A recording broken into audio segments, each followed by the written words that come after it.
Welcome to English Baba channel class 10 social science history का जो chapter number 1 है the rise of nationalism in Europe. आज हम करेंगे उसके क्वेश्चन आंसर। तो जल्दी से वीडियो को लाइक कर दो। आई होप आपने वीडियो को लाइक कर दिया है और अभी तक मेरे भाई चैनल को सब्सक्राइब नहीं किया तो सब्सक्राइब ठोक दो सो दैट आपको हमारे सारे नोटिफिकेशंस मिलते रहे। चिल्ड्रन, क्वेश्चन नंबर 1 है write a note on Giuseppe Mazzini. Giuseppe Mazzini पे आपको एक नोट लिखना है। जब भी सोशल साइंस की बात होती है बच्चे को बहुत डर लगता है क्योंकि स्कूल में 3-3 पेज के क्वेश्चन लिखवा दिए जाते हैं। अब देखो मैं आपको कैसे समझाऊंगा। अगर आपको इमेजेस के थ्रू समझाऊं तो आपको बहुत मजा आएगा। अगर आपको ये वाली इमेज देखो तो ये पीएम मोदी जी की है जो कि इंडियन पॉलिटिकल लीडर है। ऐसे ही गिस्सिपी मजानी की बात करूं तो ये इटालियन पॉलिटिकल लीडर थे। तो मेरे भाई आपका जो पहला पॉइंट हो गया वो आपको याद करा दिया मैंने। गिस्सिपी मजानी वॉज एन इटालियन पॉलिटिशियन। मजा आ गया, लाइक दे देना। दूसरा पॉइंट देखो, आपको पता होगा जब भारत को आजाद कराना था तो वल्लभ भाई पटेल जो है भारत की यूनिफिकेशन यानी कि अखंडता के लिए काम किया। ऐसे ही गिस्सिपी मजानी ने इटली के यूनिफिकेशन के लिए काम किया। ये ले मेरे भाई दूसरा पॉइंट आ गया। He worked for the unification of Italy. मजा आ गया।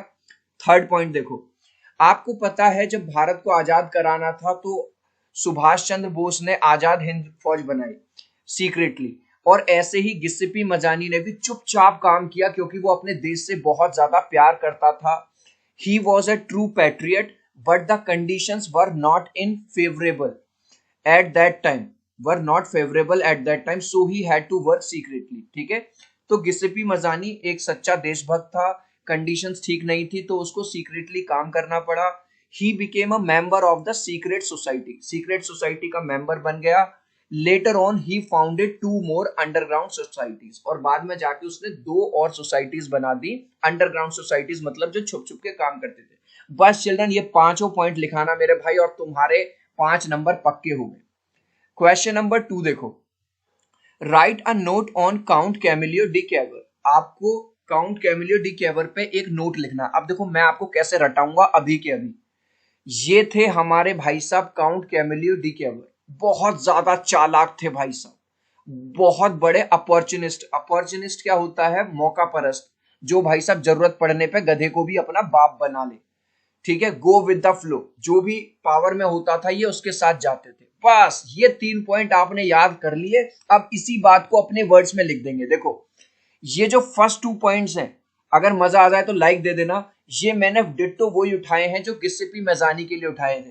केवर वॉज एन इटालियन पॉलिटिशियन। अब देखो यहाँ पे गिस्सिपी मजानी वॉज एन इटालियन पॉलिटिशियन, बस नाम चेंज किया है। अगर आपने पहला क्वेश्चन याद कर लिया तो 2 पॉइंट तो आपको यही याद हो गए। He worked for the unification of Italy, यानी केवर ने भी यूनिफिकेशन ऑफ इटली के लिए काम किया और गिस्सिपी में, तो 2 पॉइंट तो आपको वैसे ही याद हो गए।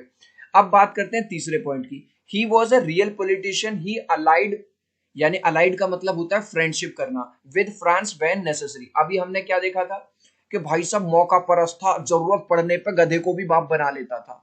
तो जब केवर को लगा कि यार फ्रांस से दोस्ती कर लेनी चाहिए, अपने आप को मजबूती मिलेगी, तो उसने फ्रांस से दोस्ती कर ली। And allied with France main enemy Prussia when necessary. जब उसको लगा कि यार प्रूशिया से दोस्ती कर लो, भले से वो फ्रांस की दुश्मनी क्यों ना हो, लेकिन तब उसने प्रूशिया से अपनी क्या कर ली? दोस्ती कर ली। तो मतलब जहां मौका मिलता था भाई साहब वहां का वो पर्सन हो जाता था। He was distrustful. अब एक आदमी कभी इसका दोस्त बन जाता है, कभी इसका दोस्त बन जाता है, कभी इसका दोस्त बन जाता है, तो क्या उस पर कोई ट्रस्ट करेगा? नहीं, उस पर वो ट्रस्ट वर्दी नहीं था। He became a prime minister of Piedmont in 1852। और अपनी इस कूटनीति की वजह से, अपनी चालाकी की वजह से फाइनली वो प्राइम मिनिस्टर भी बन गया पैडमोंट का 1852 में। ये लो मेरे भाई तुम्हारे 5 पॉइंट क्लियर कर दिए 5 नंबर पक्के। आगे बढ़ते हैं। Right a note on the Greek war of independence. अब ग्रीक वॉर ऑफ इंडिपेंडेंस में बच्चा कहता है याद नहीं होता, हम आपको याद करवाएंगे। इसके लिए हम ले चलते हैं आपको पहले इंडियन इंडिपेंडेंस की तरफ। आप ये बताओ जो भारत को आजादी चाहिए थी किससे? Against British. ऐसे ही जो ग्रीक वॉर ऑफ इंडिपेंडेंस था वो भी आजादी चाहते थे किससे? ओटोमन एम्पायर से। वो ये चाहते थे कि ओटोमन एम्पायर खत्म हो जाए। ऐसे इंडिया वाले क्या चाहते थे?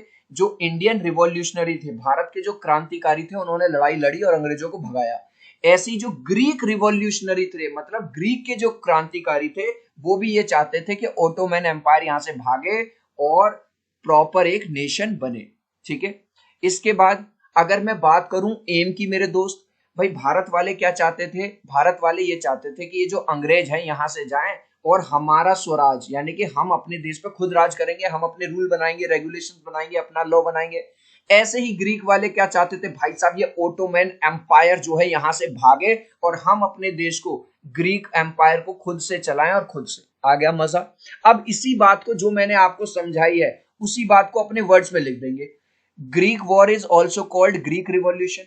पहले पॉइंट हमें ये मिल गया, ग्रीक वॉर को ही ग्रीक रिवॉल्यूशन कहा जाता है। अब क्वेश्चन आ जाए ग्रीक रिवॉल्यूशन क्या था, तो भी यही लिखना है, ग्रीक वॉर कहा जाए तो भी है।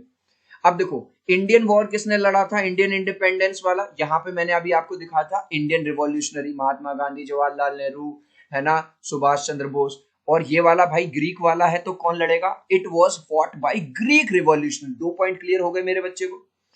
अब देखो इंडियन ने सिस्टम ने किसके खिलाफ लड़े थे? हम लड़े थे ब्रिटिश के अगेंस्ट। ये किसके अगेंस्ट लड़े थे? ओटोमन एम्पायर के। लिख दो, it was fought against Ottoman empire, और ये लड़ा गया था ओटोमन एम्पायर के अगेंस्ट। ठीक है, हमारा एम क्या था? हमारा एम था अंग्रेजों को भगाना, यहां से हमारी धरती से अंग्रेज जाए और हमारा राज चले। इनका एम क्या था? The aim of this war was to uproot Ottoman Empire। uproot का मतलब है जड़ से उखाड़ना भाई साहब, कि ओटोमन एम्पायर को जड़ से उखाड़ो एंड रीस्टेब्लिश ग्रीक एम्पायर, और ग्रीक एम्पायर को दोबारा से स्टेब्लिश करना। इस वॉर में इनकी हेल्प करी थी Russia, France and great Britain help Greek in this war. बस ये 5 पॉइंट मेरे भाई लिखाना और 5 नंबर तुम्हारे पक्के। Next question, right a note on Frankfurt parliament. Frankfurt parliament पे एक छोटा सा नोट लिखना है आपको। इसको भी मैं आपको समझाऊंगा इमेजेस के थ्रू। चिल्ड्रन, जब भारत से अंग्रेज चले गए तो अब जो भारत को संभालने का काम था वो इंडियन गवर्नमेंट पे आ गया, मतलब भारत के ही लोग। तो ऐसे ही जब लिबरल रिवॉल्यूशन हुआ जिसमें जर्मन को वहां से भगा दिया गया, उसके बाद वहां के लोगों ने सोचा कि भैया अब हम खुद से अपनी पार्लियामेंट बनाएंगे, खुद से अपने रूल बनाएंगे, खुद से अपना संविधान बनाएंगे। ठीक है, तो अब इन्होंने अपना खुद से काम करना शुरू कर दिया। इसी बात को बस अब हमको छोटे से वर्ड्स में लिखना है। Frankfurt parliament was called eight Frankfurt on 18 मई 1848। तो जो फ्रैंकफर्ट पार्लियामेंट थी उसको फ्रैंकफर्ट में बुलाया गया। फ्रैंकफर्ट क्या है? एक जगह का नाम है। डेट याद रखनी पड़ेगी, 18 मई 1848 को। This parliament was set up as a result of liberal revolution, क्योंकि लिबरल रिवॉल्यूशन हुआ था, क्रांति हुई थी, लड़ाई हुई थी। जब जर्मन्स को वहां से भगा दिया गया, उसके बाद जैसे अंग्रेजों को भगा दिया गया भारत से, उसके बाद कॉन्स्टिट्यूशन ऑफ इंडिया आया, उसी के बाद ये लिबरल जो रिवॉल्यूशन हुई, उसके बाद Frankfurt parliament. Its purpose was to plan the unification of Italy, और इसका पर्पस था इटली का पूरी तरह से यूनिफिकेशन किया जाए, अखंडता, मतलब पूरी तरह से एक इटली, एक नेशन बनाया जाए। जैसे हम क्या चाहते थे कि पूरी तरह से कानून का राज हो भारत में, इंडियन, ठीक है, इंडियन लॉ हो, चाहे सलमान खान हो, चाहे शाहरुख खान हो, या फिर कोई आम आदमी हो, सबके लिए कानून बराबर हो। तो ये जो पार्लियामेंट बनी ये भी इटली की यूनिफिकेशन के लिए थी। ठीक है, बस। Next, the role of women in national struggles. जो नेशनल स्ट्रगल थे उसमें विमेन, औरतों का क्या रोल था? चिल्ड्रन, इसको भी सबसे पहले हम समझेंगे इमेजेस से। सबसे ज्यादा एक तो औरतों ने अब आवाज उठाना शुरू कर दी, और उन्होंने फायदा उठाया इस बात का कि वहां पे कोई भी पीस नहीं थी। अनरेस्ट का मतलब चल रहा भाई साहब, लड़ाई झगड़ा हिंसा ये सब चल रहा था। तो अब उन्होंने क्या किया? अपना खुद का पॉलिटिकल एसोसिएशन बनाना शुरू कर दिया। उन्होंने कहा हम पॉलिटिकल पार्टीज बनाएंगे, और उन्होंने अपने आप को और ज्यादा वजूद देने के लिए अपने खुद के न्यूज़पेपर, अपने खुद के जर्नल निकाल दिए। तो जाहिर सी बात है, जो आदमी ग्राउंड में आके काम करेगा, अपना पॉलिटिकल एसोसिएशन बनाएगा, अपने न्यूज मीडिया बनाए, उस टाइम व्हाट्सएप फेसबुक तो होते नहीं थे, तो इस तरह से जो स्ट्रगल है उसमें बहुत ज्यादा मदद मिली। अब इसी बात को अब हम अपने वर्ड्स में लिख देंगे। Women started demanding their own rights. जो औरतें थी उन्होंने अपने अपने राइट्स मांगने शुरू कर दिए कि भाई हम क्या किसी से कम है, हमें हमारे अधिकार दो। They took the advantage of growing unrest. Unrest का मतलब मैंने ब्रैकेट में लिख दिया है नो पीस। क्योंकि हर जगह लड़ाई झगड़े चल रहे थे। उन्होंने कहा यार तुम आदमियों पे कुछ ना हो रहा, अब हमें ही कूदना पड़ेगा मैदान में। And demanded for a nation state, और उन्होंने कहा कि ऐसे टुकड़ों में बट के नहीं रहना, पूरा एक नेशन स्टेट बना दो। They form their own political association, उन्होंने भाई साहब अपनी खुद की पॉलिटिकल एसोसिएशन बना ली। और इन्होंने क्या किया, दे फाउंडेड देयर ओन न्यूज़पेपर, इन्होंने अपने खुद के न्यूज़पेपर निकाल दिए। तो बस ये 4 पॉइंट लिख देना और पूरे नंबर मिल जाएंगे आपको।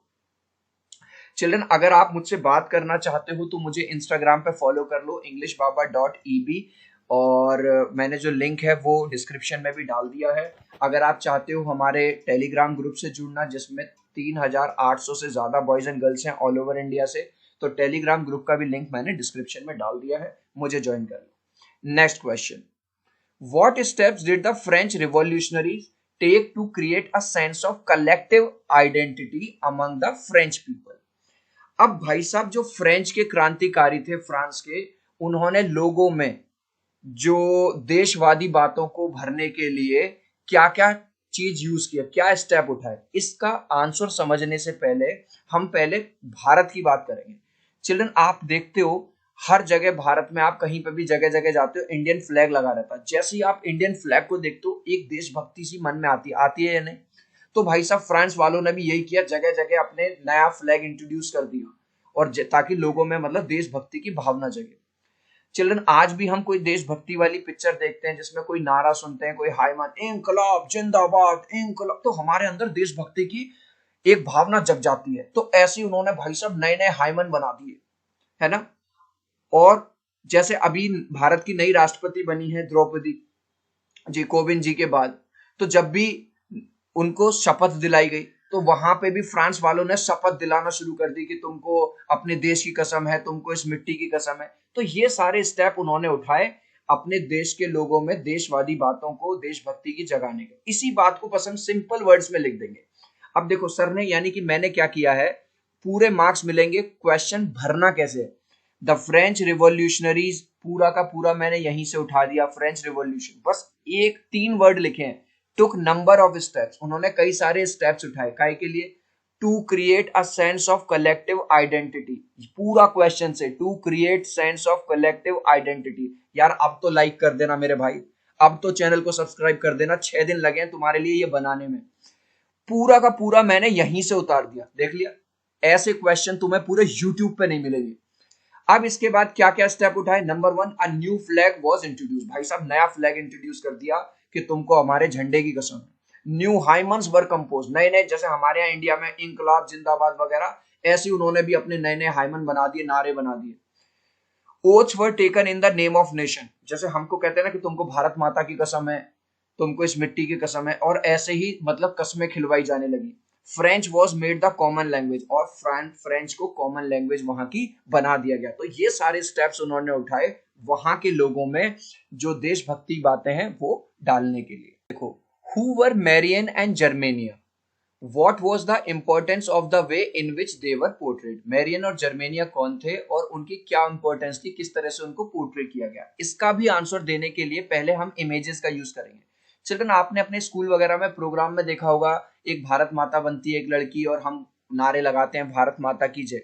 अगर मैं आपसे पूछूं क्या भारत माता सचमुच में कोई लेडी है क्या, कहीं दिल्ली में, कहीं बैंगलोर में रहती हो? नहीं। भारत माता की जय हमारे अंदर एक देशभक्ति की भावना जगाने के लिए इस नारे को, उस देवी को यूज किया जाता है। ऐसे ही फ्रांस और जर्मन वालों ने क्या किया, उन्होंने भी एक लेडी फिगर को यूज किया जिसको हम मैरियन या जर्मेनिया कहते हैं। आप देखो भारत में अलग अलग जगहों पर भारत का तिरंगा, है ना, हमारा जो झंडा है लगाया जाता है, ताकि हम जब भी उसको देखें तो हमारे अंदर देशभक्ति की फीलिंग आए। ऐसे ही फ्रांस ने क्या किया, जगह जगह मैरियन की स्टैचू लगा दी। जर्मन ने क्या किया भाई साहब, जगह जगह जर्मेनिया की स्टैचू लगा दी, ताकि लोगों में देशभक्ति की भावना जगे। बस इसी बात को अब हमें अपने वर्ड्स में लिख देना है। Marianne and Germania were the female form, देख रहे हो फीमेल फॉर्म है, फीमेल स्टैचू है, that was chosen to personify the nation, वो बस नेशन को बिलोंग पर्सोनिफाई कर रही है, रिप्रेजेंट कर रही है। बट ठीक है, इन फ्रांस, सॉरी यहां आएगा in France and German respectively. तो यानी कि अगर मैं बात करूं तो फ्रांस में क्या थी, फ्रांस में थी मैरियन और जर्मन में थी Germania. They were portrayed in this way to awaken the feelings of nationalism and unity in people. उनको जगह जगह चौराहों पे, सड़कों पे, म्यूजियम्स में, पार्क्स में लगाया गया ताकि लोगों के अंदर एक फीलिंग जागृत हो। किसके लिए? यूनिटी के लिए, एकता के लिए। Next question, briefly trace the process of German unification. कैसे हुआ? देखो इसको भी हम समझेंगे इमेजेस के थ्रू। जब भारत में अंग्रेज आए तो हम क्या चाहते थे कि भाई अंग्रेज जाए यहाँ से। हमने आंदोलन चलाए, तरह तरह के भारत छोड़ो आंदोलन। ऐसे ही जर्मन में क्या चल रहा था? मोनार्की रूल चल रहा था। जो राजा वगैरह थे वो बस ये चाहते थे कि हमारी चलती रहे, हमारे हमारे हिसाब से रूल बनते रहे, वही बढ़िया है। जो बड़े बड़े लैंड ओनर्स थे जिनके पास ज्यादा जमीन थी वो चाहते थे कि बस हमारी ही सल्तनत चलती रहे। लेकिन अब फाइनली लोगों में जब देशभक्ति की भावना जगी तो उन्होंने कहा नहीं यार ऐसे काम नहीं चलेगा, अब हमें जर्मन को यूनिफाइड करना होगा, मतलब एक नेशन बनाना होगा। इसके लिए बार बार लड़ाई हुई और फाइनल जाके जर्मनी यूनिफाइड हुआ। कैसे? German was being ruled by monarchs और किंग। देख लो मैंने आपको दिखाया यहाँ पे, जर्मन पे जो रूल कर रहे थे तरह तरह के राजा महाराजा, मोनार्क, ये सब रूल कर रहे थे। But middle class German started raising their voice. जो मिडिल क्लास लोग थे उन्होंने अपनी आवाज उठाना शुरू कर दी for spreading the idea of nationalism. वो कहने लगे भैया अब ऐसा नहीं चलेगा, पूरा एक ही देश बनेगा। But monarchs by the use of their power suppress this. अब भाई साहब ये जो राजा महाराजा थे क्या ये चाहेंगे कि इनकी पावर खत्म हो? क्या ये चाहेंगे कि इनकी सल्तनत खत्म हो? क्या अंग्रेज कभी ये चाहते थे? नहीं। तो इन्होंने क्या किया, अपनी पावर को यूज करके इन लोगों को चुप करा दिया, मतलब सप्रेस कर दिया इनके मिशन को। 3 wars took place for 7 years। तीन लड़ाइयां भी लड़ी गई 7 सालों तक। लास्ट में प्रूशिया जीत गया, but Prussia one in the end, last में जीत गया and completed the process of unification of Germany. और फाइनली प्रूशिया ने जो जर्मनी है उसको क्या कर दिया? यूनिफाइड कर दिया। एक और क्वेश्चन है, what changes did Napoleon introduce to make the administrative system more efficient in the territories ruled by him. जब नेपोलियन भाई साहब सत्ता में आए, पावर में आए, तो उन्होंने क्या चेंज किए? देखो ये है नेपोलियन। एक तो इन्होंने कुछ खराब काम भी किए लेकिन कुछ अच्छे काम क्या थे? एक तो इन्होंने कहा भैया अगर तुम रिच हो या तुम पुअर हो, तुम अमीर हो या गरीब हो, सब लॉ के सामने बराबर है भाई साहब, चाहे तुम सलमान खान ही क्यों ना सही, अगर तुम हिरन मारोगे तो बेटा जेल तो जाओगे जाओगे। इसके अलावा इन्होंने क्या काम किया? जो फ्यूडल सिस्टम था, फ्यूडल सिस्टम में क्या था कि जो अमीर लोग थे गरीब लोगों पे अपना राज चलाते थे, उन पे हुकूमत करते थे, उनसे अपनी जमीन पे काम करवाते थे, वो भी इसने बंद कर दिया। तो इसी बात को अब हम लिख देंगे अपने वर्ड्स में। सिविल कोड ऑफ 1804 या इसको ही बोलते हैं नेपोलियन कोड वाज इश्यूड। ठीक है, 1804 में ये आया। अकॉर्डिंग टू दिस रिच और poor everyone was equal before law. इन्होंने कही भाई साहब अमीर हो या गरीब हो सब बराबर है। फ्यूडल सिस्टम मैंने आपको बता दिया, the feudal system was abolished. जो गरीब लोगों पे अत्याचार होता था वो सब इसने बंद करवा दिया। इसके अलावा इसने एक और काम बहुत अच्छा किया, guild restriction were removed in towns. Guild restriction क्या है? जैसे एक मर्चेंट है, व्यापारी है, उसको इस जगह से दूसरी जगह जाना है तो इसको यहां से परमिशन लेनी पड़ती थी कि मैं आपके यहाँ व्यापार कर लूं, ट्रेड कर लूं। तो इसने कहा भाई आपको परमिशन लेने की जरूरत नहीं है, जहां जाओ वहां पे अपना बिजनेस फैलाओ। तो जो गिल्ड रेस्ट्रिक्शन थे वो भी इसने हटा दिए। चिल्ड्रन अब इस लास्ट क्वेश्चन का आंसर देखूंगा कितने बच्चे राइट आंसर मुझे देंगे कमेंट में। Feudal system was abolished by. जो फ्यूडल सिस्टम चल रहा था जिसमें गरीबों पे अत्याचार होता था वो किसने हटवाया था? गिस्सिपी मजानी ने, नेपोलियन ने, कैमिलो डेकेवर ने, या इनमें से किसी ने भी नहीं? आपको अपना आंसर देना है ए, बी, सी या डी। सो आई होप मेरा ये छोटा सा वीडियो आपको बहुत अच्छा लगा होगा। बहुत मेहनत लगी है ऐसा वीडियो बनाने में। अगर आप मेरी मेहनत से खुश हैं तो यार प्लीज एक सब्सक्राइब कर देना, चैनल को लाइक कर देना दोस्त, अपने दोस्तों की जरूर हेल्प करना इस वीडियो को शेयर करके।